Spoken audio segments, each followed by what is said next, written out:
Hello and welcome. This is AlchemistExe, and today's video I'm going to be talking about Sword of Convallaria.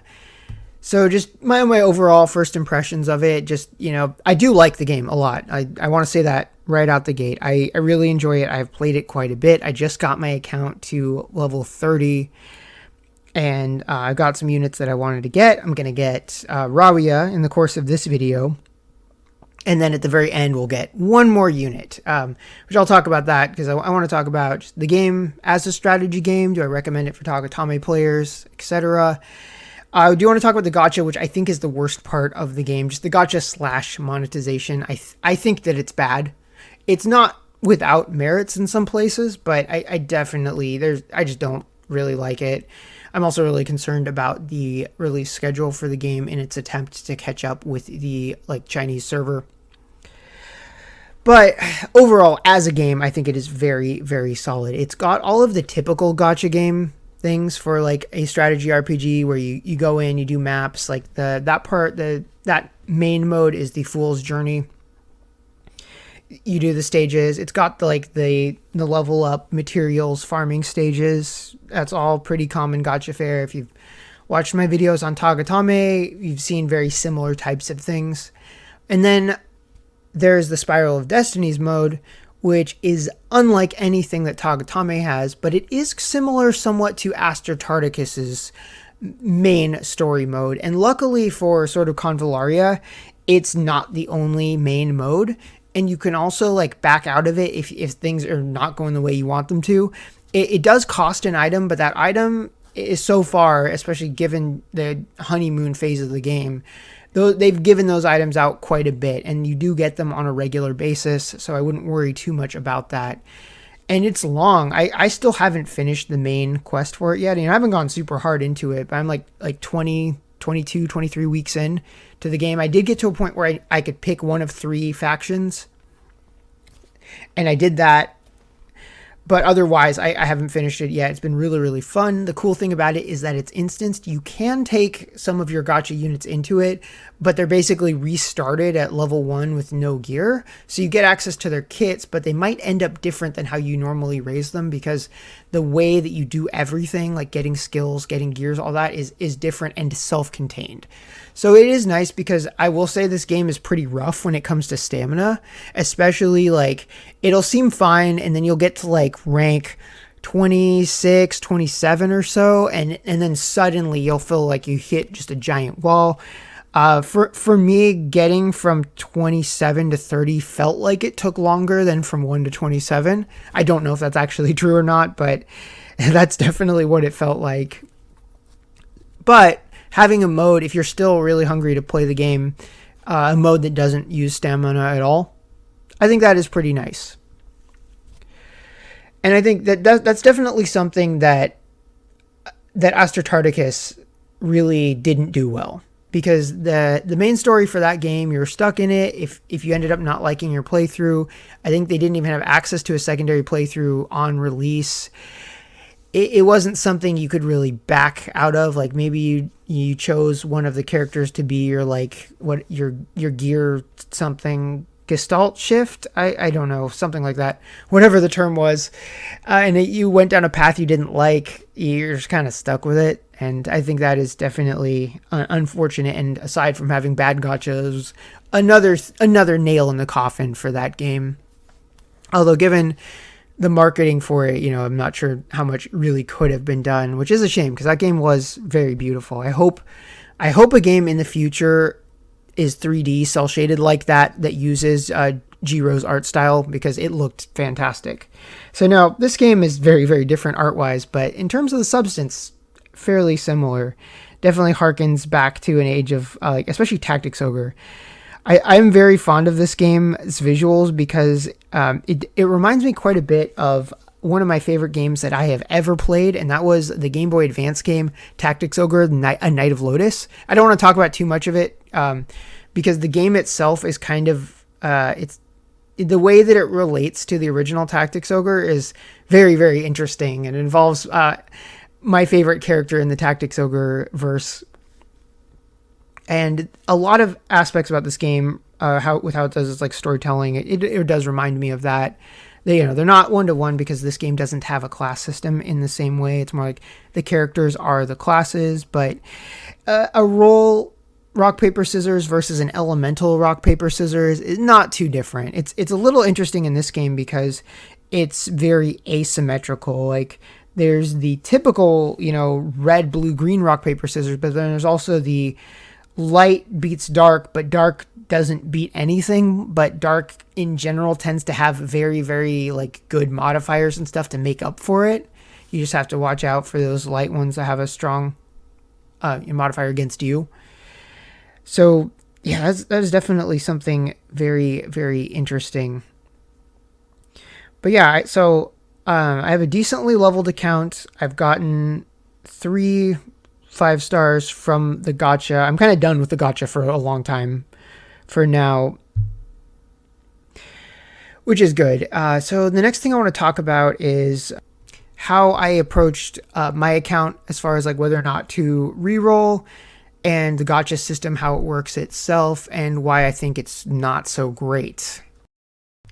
Okay, so in short, I think that the rates are decent, but the pity is a lot, and the pity relative to the gem income does not seem good to me.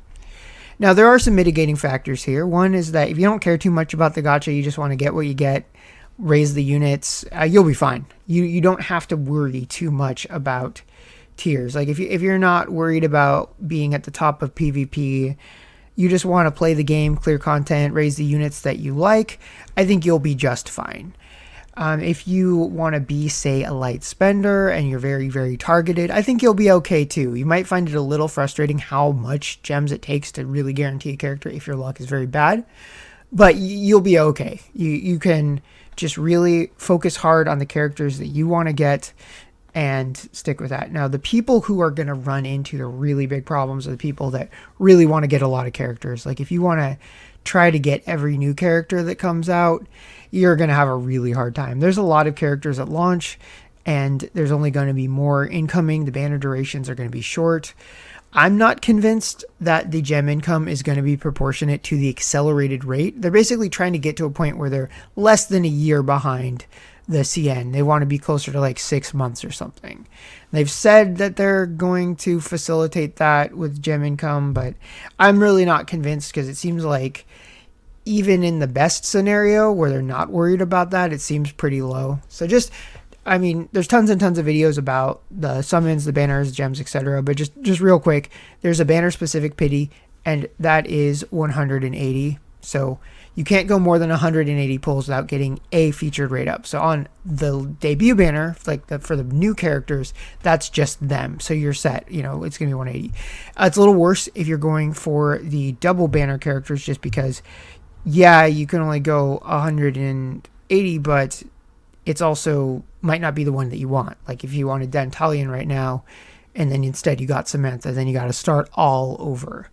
And with the amount that they've given so far, I can give you the rundown of how my account has gone just as a demonstration. And just keep in mind that oddly, my luck was actually pretty good this time around. Not insane, but decent.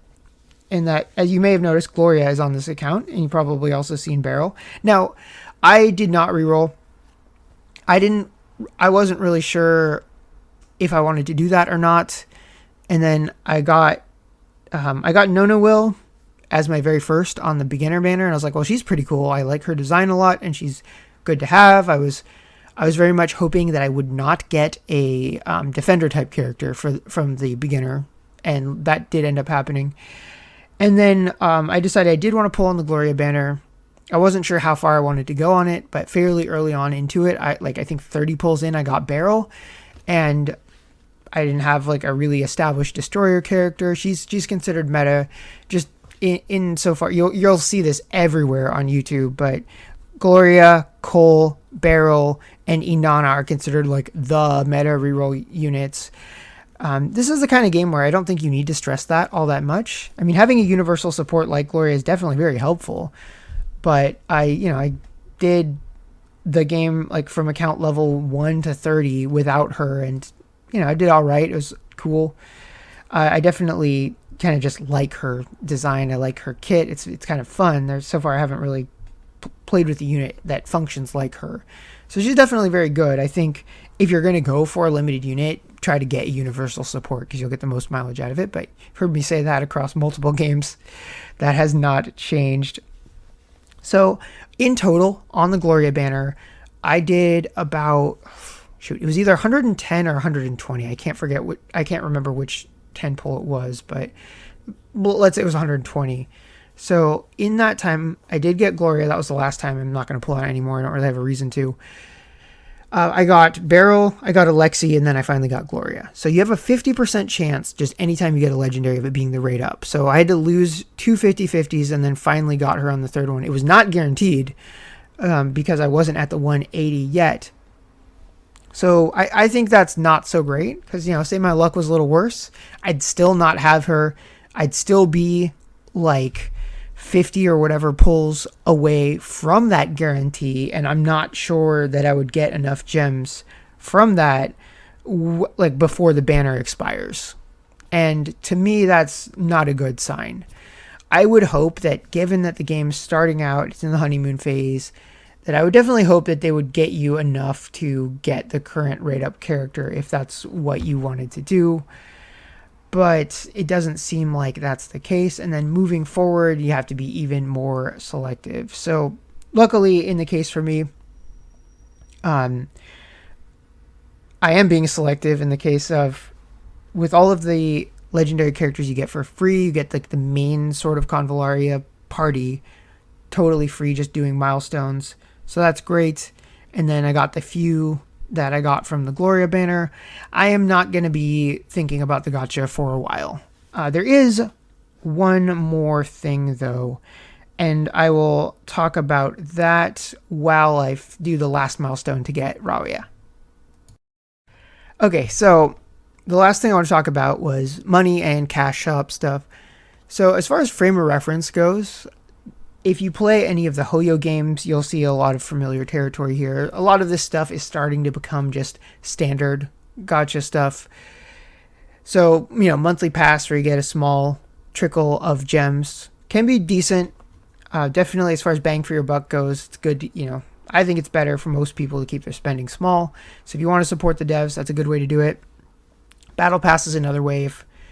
That's usually more for overall convenience. Normally, like, just the gems you would get from that by itself might not justify the cost, but if you're just looking for overall quality of life, it definitely is there. I'm not sold on the battle pass weapons in sort of Convallaria at the moment, just because with the amount of other weapons that you're getting, for like the sort of Convallaria party themselves, you got the milestones to get them covered, and they do seem to give away enough of them for free. So for me, that's not a huge selling point. Like in Genshin, I think it worked because just getting a weapon that had crit rate as a substat was very valuable by itself. And then given how not generous that game is, just getting all the gems that you could, it was easier to justify. Of course, I was also playing a lot less gacha games back then too, but that's a whole other thing. There is, however, one thing in the cash shop that I think is 100% worth it if you're willing and able to, and that's the character selector.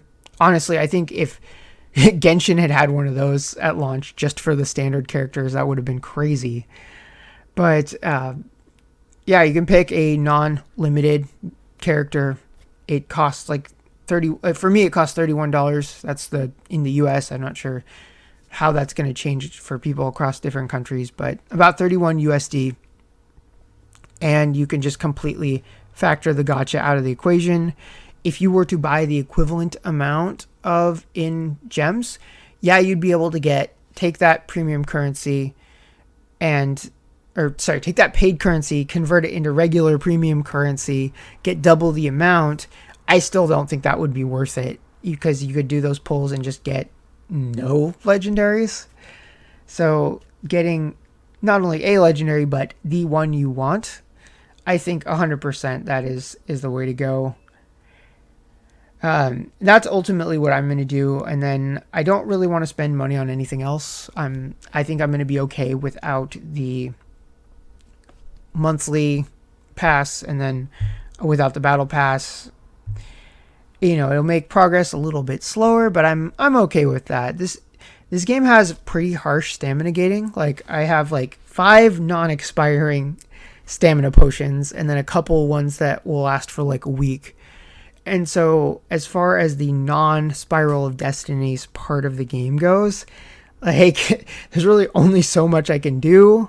I got to get my guys strong enough to go through the Fool's Journey, so spend stamina doing that, and then spend stamina in the Fool Journey part itself. So there's only so much you can do. So as far as a game to like really go hard and on, I just don't feel like it's necessary to do that. So yeah, that was the last of the rank up quests, and that was the last of the milestones. So right now we're just going to grab that free Rawia, and then after that I am going to buy that character selector.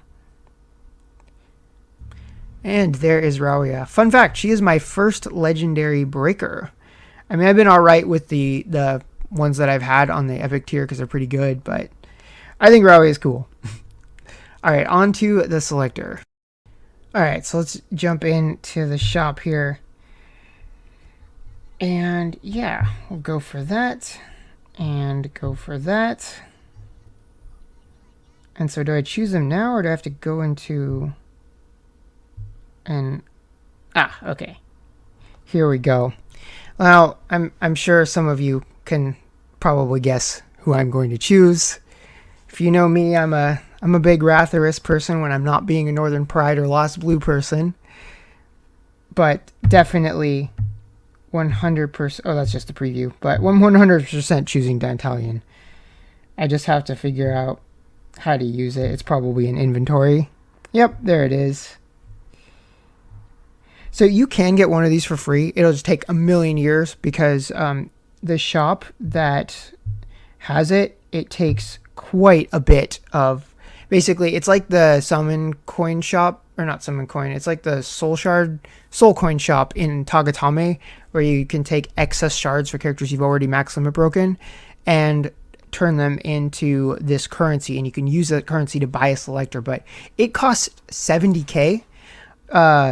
Legendary units 100 per shard, epics are 2, and then the other 2 rarities are 1. So it's going to take you a long time to get it, but it is there, so it is something to think about. But as far as the other characters I care about, one of them I know is going to be released in the future, the head of the Hangman, and the other one hasn't even been released in CN yet, so Lufty seems like really far away. Hopefully he's a character that they do actually release at some point, because that would be one I'd also be excited for. So yeah, let's grab ourselves a Dantalion, and yeah, he totally looks like he would be a Rathalos character. Alright, and so that is that. So if you are playing Sword of Convallaria, I hope you're enjoying it as much as I have been. And if you're summoning, I wish you good luck, and I will see you all next time.